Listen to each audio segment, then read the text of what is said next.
नमस्कार दोस्तों, आप सभी का एक बार फिर से स्वागत है मेरी इस क्लास में। और आज मैं आपके लिए लेकर आया हूँ a song for Saint Cecilia days poem, जिसका मैं एक्सप्लेनेशन करने जा रहा हूँ। मैंने पहले पोइम में जॉन ड्राइडन के बारे में बताया था, जो कि इसका एक राइटर है। और आज मैं आपको इस पोइम का एक्सप्लेनेशन करने जा रहा हूँ। एक्सप्लेनेशन करने से पहले मैं सबसे पहले आपको इस पोइम के बारे में बता देता हूँ कि इसमें क्या बताया गया है। तो दोस्तों, बात ऐसी है कि इस पोइम में a song for Saint Cecilia days, जो कि एक सेंट सिसिलिया नाम की एक वुमेन थी, एक महिला थी जो ईसाई थी, जिनकी डेथ 2030 230 एडी में रोम में ही डेथ हो गई थी। और उसके बाद जो वहाँ के जो लोग थे, उन्होंने इसको सेंट सिसिलिया को एक संत घोषित कर दिया था। और साथ के साथ में ही वहाँ पर रोम में एक डे था 22 नवंबर। उस दिन को भी उसकी याद के लिए एक अलग डे से सेंट सिसिलिया के नाम से उसको घोषित कर दिया था। तो ये तो था कि इस पोइम के बारे में कुछ स्पेशल सा। और अब मैं आपको बताने जा रहा हूँ कि इस पोइम में क्या है। कि इस पोइम में जो पोइट है, जो जॉन ड्राइडन है, उसने जो फर्स्ट स्टेंज है उसमें संगीत की प्रशंसा की है। पोइट बताता है कि विश्व की जो उत्पत्ति है वो संगीत से ही हुई है, और संगीत से ही बहुत कुछ हुआ है। इसके बारे में बताया गया सेकंड स्टेंजा में। इसमें यह भी बताया गया है कि जो संगीत होता है वो मनुष्य की शक्ति में, मनुष्य के हार्ट में, मनुष्य के हृदय में अनेक भावों को उत्पन्न करता है। और साथ के साथ ये भी बताया है कि भावों को उत्पन्न करने के साथ साथ वह उनको शांत भी करता है। नेक्स्ट स्टेंजा में इसकी जो शक्ति है, जो म्यूजिक पावर है, वो हमें युद्ध के लिए हथियार उठाने को भी प्रेरित करती है। और बांसुरी प्रेमियों के जो दुख और वीणा की विरह के जो गीत है उसके समान वह बजती है। अर्थात जो बांसुरी जो बजती है, उसकी जो वॉइस होती है वो प्रेमियों के दुख का काम करती है, और विरह के जो वीणा होती है वो विरह के गीत गाती है। साथ के साथ ये भी बताया गया है कि जो वायलिन होती है वो मनुष्यों के दुख और उन्माद को जगाता है। नेक्स्ट स्टेंजा में, जो कि लास्ट में पवित्र प्रेम को जगाने वाला एक वाद्य यंत्र होता है, उसके बारे में आता है, जिसका इन्वेंशन जिसका आविष्कार सेंट सिसिलिया ने खुद ने किया था। इसे प्रभावशाली संगीत को सुनकर, उस जो वाद्य यंत्र जो सेंट सिसिलिया ने जिसका आविष्कार किया था, उस वाद्य यंत्र की वॉइस को सुनकर एक देवदूत जो होता है वो पृथ्वी पर गलती से आ जाता है। वो ये सोचता है कि शायद ये जो वाद्य यंत्र बज रहा है वो स्वर्ग में बज रहा है, जिसको स्वर्ग समझकर मैं पृथ्वी पर आ गया, और उसने उस पृथ्वी को ही एक स्वर्ग का भाग समझ लिया। लास्ट में एक पार्ट है जिसे कोरस बताया गया है, और इस कोरस से हमें ये बातें पता चलती है कि संसार का जो प्रारंभ है वो संगीत से ही हुआ है। और ग्रेबियल का जो वाद्य यंत्र है, दुदुम्बी तुरही होती है जो युद्ध के समय में बजाई जाती है, उन सब से, अर्थात उन सब की आवाज़ से सृष्टि का निर्माण हुआ है। और उन्हीं की आवाज़ से इस सृष्टि का अंत हुआ है।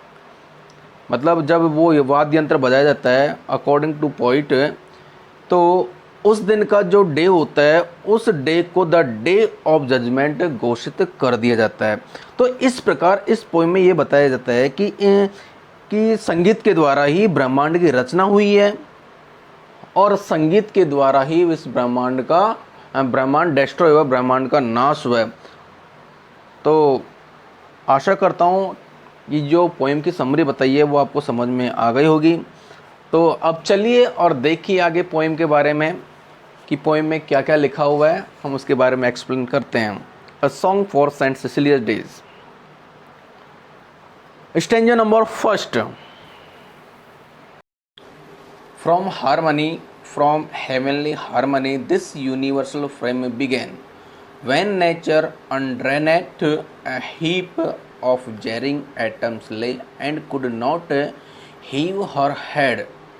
The tuneful voice was heard from high, arise ye more than dead, than cold and hot and moist, and dry in order to their station leap and music's powers obey. Poet John Dryden इस stanza में कल्पना करते हुए कहता है, क्या कहता है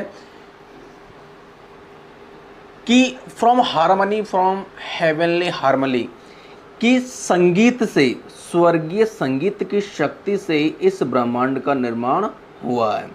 When nature underneath a heap of jarring atoms lay, कि जब प्रकृति बेमेल अणुओं के नीचे एक ढेर के रूप में दबी हुई थी, and could not heave her head, जिसके कारण से यह अपना सिर ऊपर नहीं उठा सकी. The tuneful voice was heard from high, तभी संगीत में उच्च स्तर की आवाज़ में, हाई वॉइस से जो ट्यूनफुल जो संगीत था, उस संगीत की वजह से उसने अपने सर को ऊपर उठाया. I mean the tuneful voice was heard from high arise ye more then head. संगीत में उच्च स्वर में जब गॉड ने उन अणुओं को उठने का आदेश दिया, देन तब cold and hot and moist and dry in order to their station leave, तब सभी जो अणु ठंडे, गरम, गीले, सूखे, वो सब तुरंत उस संगीतमय आवाज को सुनकर अपनी जगह से उछल पड़े. एंड म्यूजिक्स पावर्स ऑबे, और ये सब कुछ उस दैवीय संगीत के आदेश के कारण, अर्थात उस संगीत की पावर की वजह से हुआ. Next stanza, from harmony, from heavenly harmony this universal frame began, कि संगीत में स्वर से, अर्थात इस स्वर्गीय संगीत से इस ब्रह्मांड का निर्माण हुआ है. फ्रॉम हार्मनी टू हार्मनी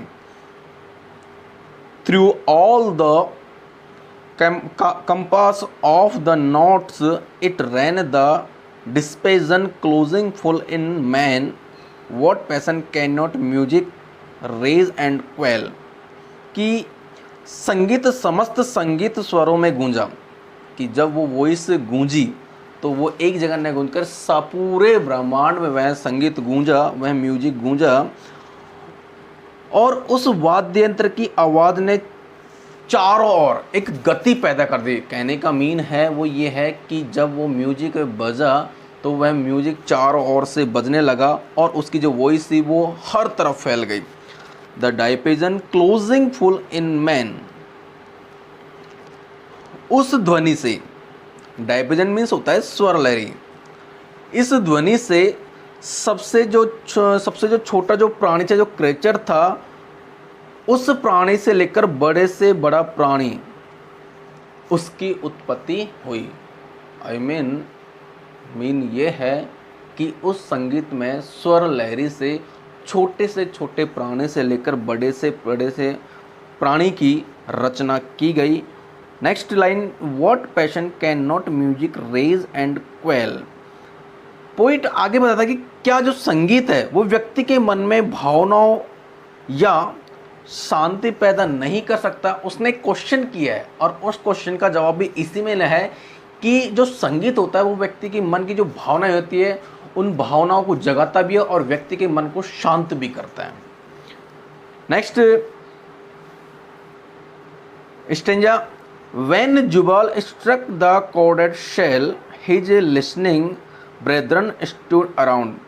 तो एक व्यक्ति का नाम, जिसका नाम जुबाल है, जिसने एक वाद्य यंत्र का आविष्कार किया था जिसको कॉर्डेड शेल बोलते हैं, जिसको आप तुम्बी भी बोल सकते हो, कि जब उस जुबाल ने अपनी अंगुली से उस वाद्य यंत्र को बजाया, उस कॉर्डेड शेल को झनकारा, उसको बजाया, हिज लिसनिंग, तो उसमें से इतना मधुर स्वर निकला कि उस स्वर को सुनकर his listening brother stood around, उसकी आवाज़ को सुनकर उसके जो भाई थे उसके चारों तरफ आकर खड़े हो गए. And wondering on their faces fell to worship that सिसिलियल साउंड, और आकर उसके चारों ओर खड़े हो गए और वो सभी चकित हो गए कि इसने ऐसा कौन सा वो ये चीज़ बना दी कि जिसकी वजह से इतना मीठा स्वर निकल रहा है और वो सभी उस स्वर को सुनकर सभी आश्चर्यचकित हो गए और आश्चर्यचकित होकर उस विचित्र साउंड की वो सब लोग पूजा करने लगे। Next line, less than a god they thought there could not dwell within the hollow of the shell. जब उन्होंने मतलब जो जुबेल था, जब उसके भाई बंधु जब उसके चारों ओर आकर खड़े हुए और उसके म्यूजिक को सुनने लगे, जो वाद्य यंत्र उसने बनाया था, जब उसकी आवाज़ वो सुनने लगे तो उन्होंने सोचा कि शायद कहीं इस वाद्य यंत्र के अंदर, इस शैल के अंदर, इस खोल के अंदर कोई देवदूत या कोई भगवान तो नहीं है जो अंदर से उस आवाज़ को बाहर निकाल रहा है। तो सबके मन में एक भावना से, एक मतलब एक सोच से पैदा होने लग गई कि क्या भाई ये क्या हो रहा है, ये आवाज़ कैसे आ रही है। जो व्यक्ति कुछ नहीं कर सकता था उसने आज इतना अच्छा मतलब इन्वेंशन कर दिया, उसने एक वाद्य यंत्र बना दिया और कहीं उसने इस वाद्य यंत्र के अंदर कोई गॉड तो फिट नहीं करता जिसकी वजह से इतना मधुर संगीत गूंज रहा है। तो सारे के सारे उसके जो भाई बंधु थे जो उससे हमेशा दूर रहते थे, वो सब आकर उस आवाज़ को सुनने लगे और सब लोग उसकी पूजा करने लगे। अरे भाई भगवान, भाई आपने क्या बजाया है, मजा आ गया। तो देखिए दोस्तों, next, that spoke so sweetly and so well what passion cannot music raise and quell. वो उस संगीत को सुनकर, उसके जो भाई बंधु थे वो उस संगीत को सुनकर उस जुबेल से बोलते हैं, क्या बोलते हैं, that so sweetly and so well, मतलब बहुत अच्छे, मतलब वो जो संगीत निकल रहा है उसको सुनकर कहते हैं कि वाह बहुत अच्छा, कि ये जो संगीत है ये बहुत अच्छा है। और अचानक से उनके मन में कुछ बातें पैदा होती है और वो बातें ये कि what passion cannot music raise and quell, कि क्या आप इसको इस लाइन को इस प्रकार बोल सकते हो कि क्या संगीत मन में भावनाओं को पैदा कर सकता है या उन्हें शांत करता है। अब जो मन में जो भावनाएं पैदा होती है वो संगीत की वजह से होती है या नहीं, ये सब कुछ इस लाइन के अंदर है। तो हम तो सीधा लाइन के अकॉर्डिंग चलेंगे।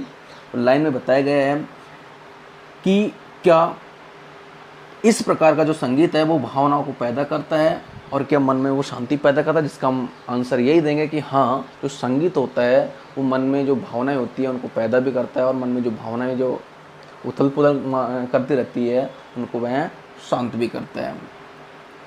नेक्स्ट जो लाइन है जिसमें बताया गया है उस वर्स के बारे में, जिसकी संगीत को सुनकर जो व्यक्ति जो होता है उसके मन में बहुत सी भावनाएं पैदा होती है, उस वॉर की वजह, उस म्यूजिक की वजह से उसके बारे में बताया गया कि द ट्रम्पेट्स लाउड क्लैंगर, कि जो ट्रम्प होता है, ट्रम्पेट जो होती है मतलब एक तुरई के समान जो होती है, उसकी जो वॉइस होती है उसकी आवाज़ बड़ी कर्कश होती है, क्लैंगर बड़ी कर्कश होती है।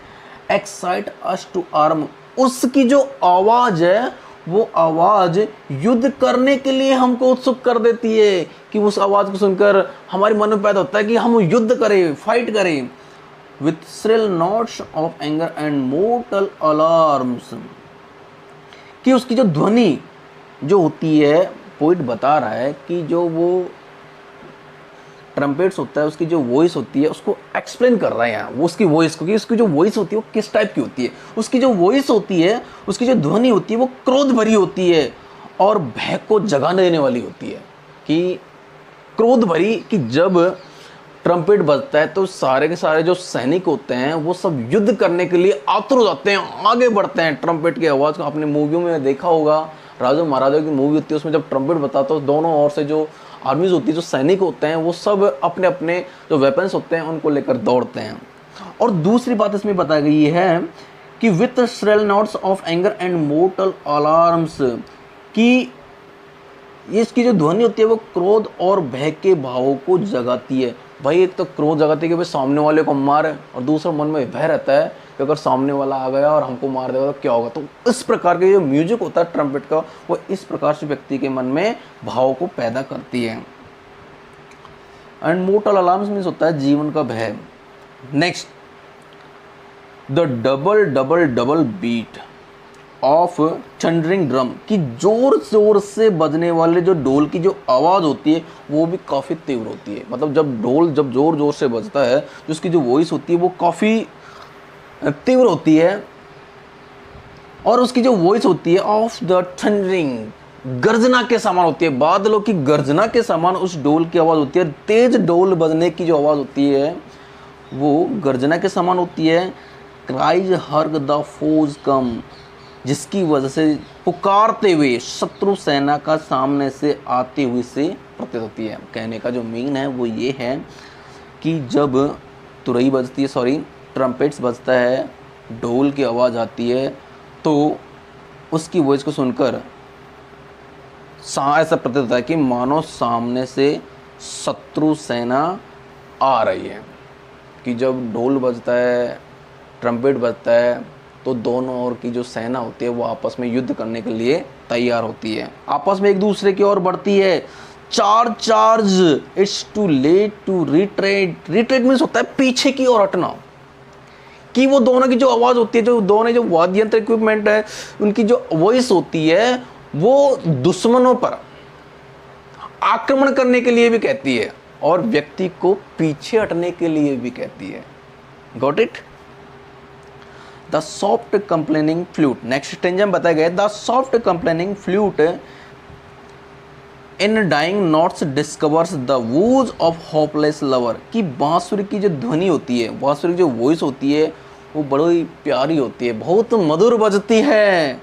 In dying notes discover the woes of hopeless lover, जो प्रेमी की शिकायत के समान है। कि जब वो जो बांसुरी बजती है तो उस बांसुरी की आवाज़ की यहाँ पर ड्राइडन ने एक कंपैरिजन किया, उसकी जो वॉइस होती है उस वॉइस को सुनकर जो प्रेमी होते हैं, मतलब ऐसा फील होता है कि वो जो वॉइस है, जो बांसुरी की जो वॉइस है वो प्रेमी के प्रेम की शिकायत कर रही है। और ये प्रेमिका में जो प्रेम की जो अनुपस्थिति है उसकी शिकायत करती है। जो बांसुरी है उसकी जो आवाज़ है वो प्रेमी, मतलब कहने का मतलब है जो लवर्स होते हैं उनकी जो विरह व्यथा होती है, उनकी जो कंडीशन होती है, उनके बारे में बांसुरी की जो वॉइस है वो एक्सप्लेन करती है। Okay, next, woes dirge whispered by the warbling lute. Warbling lute means होता है बेटा सारंगी। यू नो सारंगी एक तारा भी बोल सकते हो आप उसको। कि सारंगी की जो वॉइस होती है